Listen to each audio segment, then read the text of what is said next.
When she caught the eye of Carvris Morkrel, an ambitious Zhentarim mage of middling rank and power, she spurned him, then publicly slew him in a spell duel, and so came to the attention of Manshoon.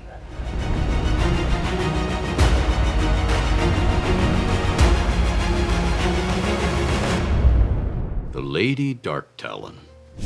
Many have heard of Lady Alicia of the Zhentarim, but few alive today have seen her and survived. The birth name of this never-married, lawful evil, tall, blonde, human female wizard is Norvar Alicia Harl Tarlin, but in daily use everyone shortened her given name to Alicia. The eldest child of hard-working, giftless merchant parents, her mother Marithra was a dyer, and her father, Oralzar Harl Tarlin, a wealthy, successful metals exporter and many goods importer. From birth, on the 12th of Myrtle in 1346 DR, Alicia was a strong-willed, stubborn, ambitious child with a powerful gift.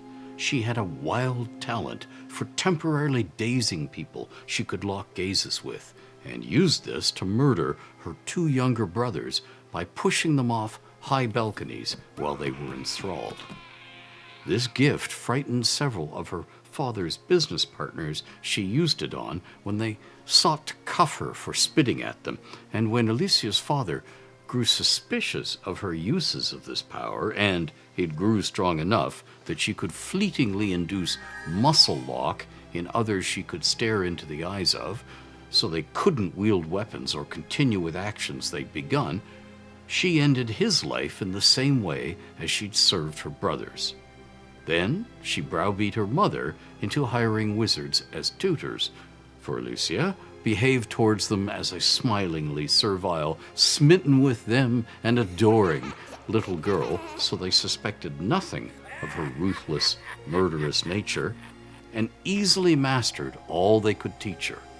Alicia then used spells and drugs to render her mother wandering-witted, locked her up in inner rooms, and took control of the Tarlin finances and family compound, which she greatly enlarged by purchasing adjacent properties and extending the compound walls to enclose them, and then joining them with long connecting stone hallways lined with storage rooms, guest chambers, and servants' quarters.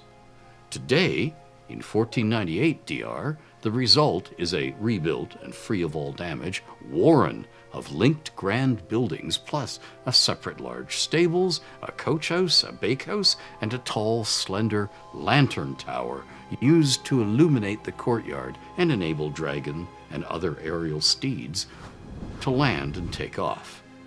It stands in Zhentarim's inner quarter, fronting on Worm's Way. Alicia has a natural aptitude for magical experimentation and tinkering, so she grasps new spells and ways of varying existing ones rapidly and almost instinctively. She's a superb actor in full control of her eyes, face, and voice at all times, and she has an excellent memory and habitually pays attention to small details. She understands human nature and her place within the power structures of both Zhentarim and the Zhentarim, and so is lawful, using unwritten rules, laws, and regulations to her advantage and avoiding wild or maverick behavior. She briefly used Vorant's Vagabonds, an evil adventuring band out of Tantris, to acquire the spellbooks of wizards in the vast these adventurers had murdered, and then she slaughtered and burned to ash all of the vagabonds to silence them forever. When she caught the eye of Carvris Morkrel, an ambitious Zhentarim mage of middling rank and power, she spurned him, then publicly slew him in a spell duel, and so came to the attention of Manshoon. If you're enjoying this video, please leave me a like or subscribe. If you want to see other videos in the future, please hit the bell icon. And if you want a steady stream of Realms lore, please jaunt out to my Patreon, Ed Greenwood on Patreon, and consider becoming a protector of the realms. For him, she played the role of an anxious to become a Zhent, personally loyal young woman, willingly submitted herself to both his amorous advances and his commands in Zhent subterfuges to become his useful agent.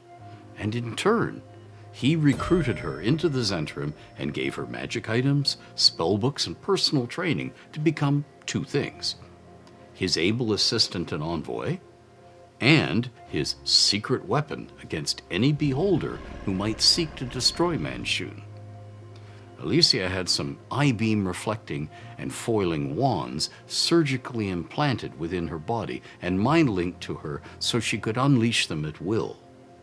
She soon added wands Manshoon didn't know about to her arsenal, operating on herself with iron resolve to overcome the pain.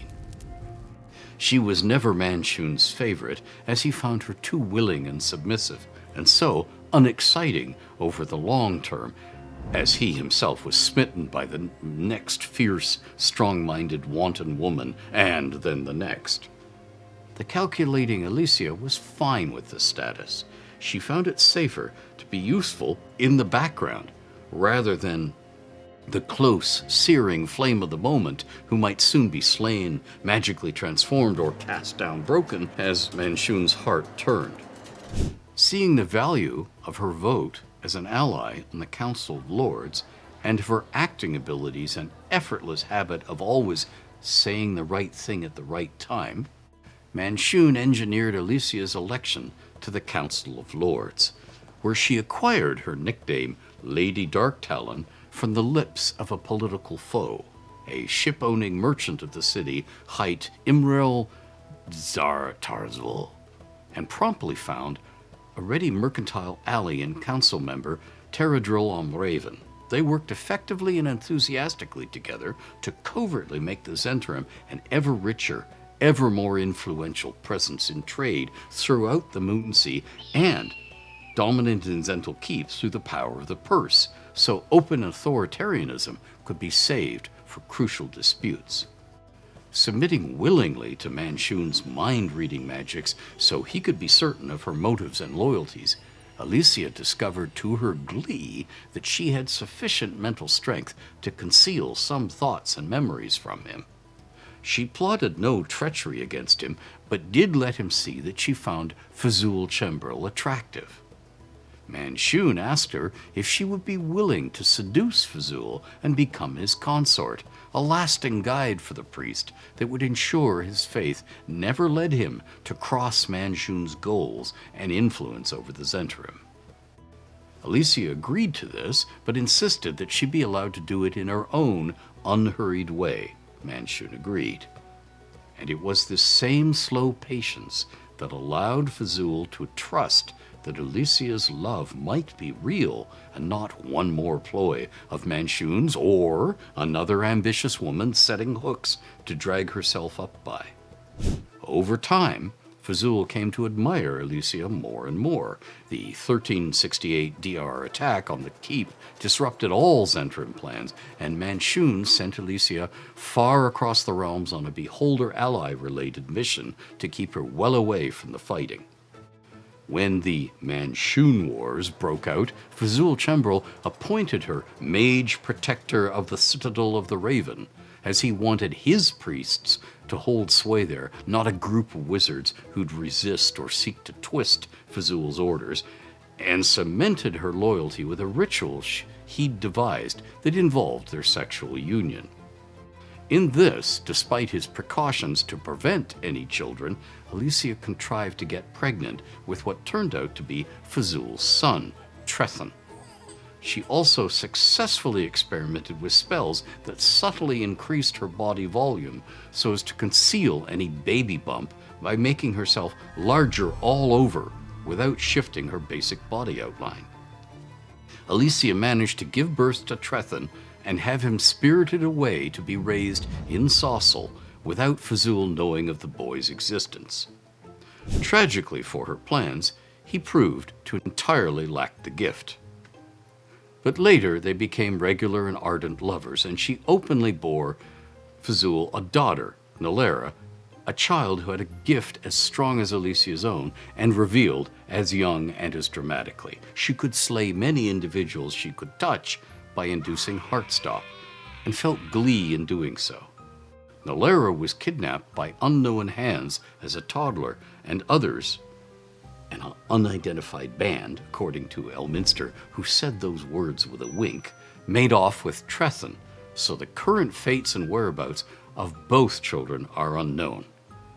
From the Citadel, Alicia worked with Lord Teradrillon Raven, installed by Fzoul in Darkhold, to control the across Anorok Zhent trade routes, enriching Fzoul first, herself and Teradrill second, and the Zhentarim third, but doing so handsomely enough that no one complained. During an undercover shape-shifted inspection visit to Glister, Alicia found herself face-to-face with a foul-mouthed, scarred mining trader who revealed herself to be the disguised witch queen of Aglarond. The symbol warned her of certain events and hints of magical stirrings, then bade her farewell. Astonished and uncertain of the symbol's motives, Alicia nonetheless bore the warnings in mind and prepared several methods of escape for herself. So when the Shadowvar attacked, a minor mageling wearing Alicia's likeness fell in the fall of the Citadel, and the real Alicia fled far away across Toril to a remote mountain steading in Ulgarth, a farm run by embittered widows and wronged women and their children, hid there in a homely shape not her own, and used no magic at all for years, and so survived the spell plague relatively unscathed, though her personality changed forever, towards good, mercy, and patience. Her sanity was shaken, and her false shape fell away and revealed her true looks, somewhat disconcerting her farm family. Aging, she finally dared work some magic, cast spells without any disasters, and was emboldened to retrieve some stored scrolls, items, and spellbooks from hiding. Among them were her notes on her attempts to recreate potions of longevity, a project she quietly pursued, making slow progress, but managing to reinvigorate her aging body and then to extend her lifespan by a few decades. She's still at work on this project, but thus far has felt little interest in returning to the Zhentarim or any contact at all with Fzoul's priests or the various Manshoons and his magelings high and low. It's as if she has put that prior life entirely behind her. The Alicia Morand of today, she took the surname of a now-dead widow of the steading she grew close to, so as to be the unchallenged mother to the dead woman's children, is a good cook and trying hard to be a better one, and is growing plump and gray-haired, but is lively and vigorous, and still has a sword-sharp, brown-eyed stare that can daze people when she glares. She detests ales and strong cheeses, but is fond of almost all wines and can drink prodigiously without seeming drunk, though when she passes her limit has a habit of falling on her face, out cold and snoring in mid-word.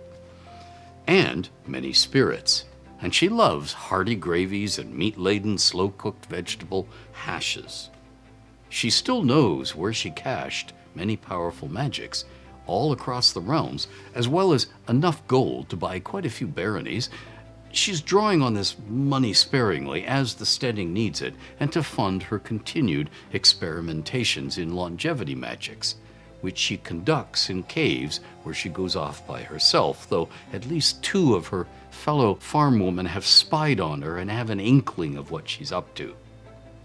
No one at the steading, which is called Gill's Reach, G-Y-L-L-S, Gill's Reach for now forgotten reasons, knows her past or the true extent of her powers, but they have an inkling after a wyvern dove down to rend some of the farm sheep, and she calmly blasted it apart in midair in a trice. Intruders who come seeking her, be warned. And that's all we know of the Lady Darktalon. Hi, welcome back to RealmSpeak. And this time around, we're going to do this. GEAS. GEAS.